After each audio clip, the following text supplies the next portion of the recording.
பகுஜன் சமாஜ் கட்சியினுடைய மாநில தலைவர் ஆம்ஸ்ட்ராங் கொலை வழக்கில் ஆதாரங்களை அழிக்க மட்டும் பயன்படுத்தப்பட்டார் அதிமுக கவுன்சிலர் ஹரிதரன் என்ற தகவல் வெளியாக இருக்கிறது. விவரங்களோடு இணைகிறார் சிறப்பு செய்தியாளர் ரகுவரன். ரகுவரன், என்னென்ன புதிய தகவல்கள் கிடைச்சிருக்கு இந்த வழக்கு தொடர்பா?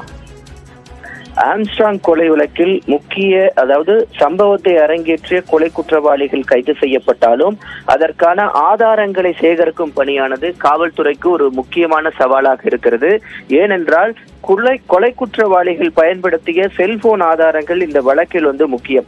கொலை குற்றவாளிகள் கைது செய்யப்பட்டாலும் அவர்கள் பயன்படுத்திய பொருட்களை நீதிமன்றத்தில் ஆதாரமாக வைக்க வேண்டியது காவல்துறையினுடைய முக்கிய கடமையாக இருக்கிறது. அதன் அடிப்படையில் தான் நீதிமன்றமானது அவர்களுக்கு தண்டனையை கொடுக்கும்.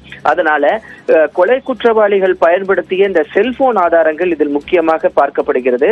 அதன் அடிப்படையில் பாத்தீங்கன்னா இந்த செல்போன்கள் அனைத்துமே திருவள்ளூர் மாவட்டத்தில் அதிமுக கவுன்சிலராக இருந்த ஹரிதரன் என்பவர் கூவம் ஆற்றில் வீசி அழித்திருக்கிறார். இந்த செல்போன்கள் எல்லாம் கூவம் ஆற்றில் வீசப்பட்டிருக்கின்றன. அதில் தற்போது ஸ்கியூபா டைவிங் வீரர்கள் மூலமாக தற்போது ஐந்து செல்போன்கள் மீட்கப்பட்டிருக்கின்றன. குறிப்பாக பாத்தீங்கன்னா இந்த கொலை வழக்கில் முக்கிய குற்றவாளியாக பார்க்கப்படக்கூடிய அருள் என்ற வழக்கறிஞருடன் தொடர்பில் இருந்திருக்கிறார் இந்த ஹரிதரன். அருளினுடைய நெருங்கிய நண்பர், எல்லாமே ஒரே ஊர் பகுதியை சார்ந்தவங்க. அதனால அருளுடைய நண்பர் தான் இந்த ஹரிதரன்.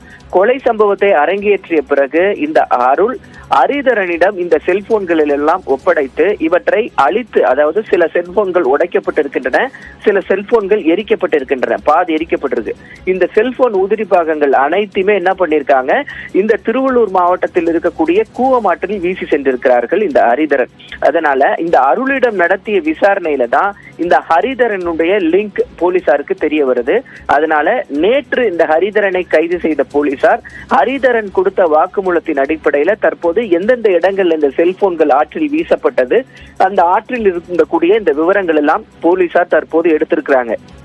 குறிப்பா பாத்தீங்கன்னா இந்த ஹரிதரன் மீது, அதிமுக கவுன்சிலரான ஹரிதரன் மீது தற்போது இந்த செல்போன் ஆதாரங்களை அழித்தல், கொலைக்கு தொடர்புடைய ஆதாரங்களை அழித்தல் உள்ளிட்ட பிரிவுகளின் கீழ் தற்போது போலீசார் வழக்கு பதிவு செய்திருக்கிறார்கள். விரிவான தகவல்களை கொடுத்தீங்க. நன்றி ரகுவரன்.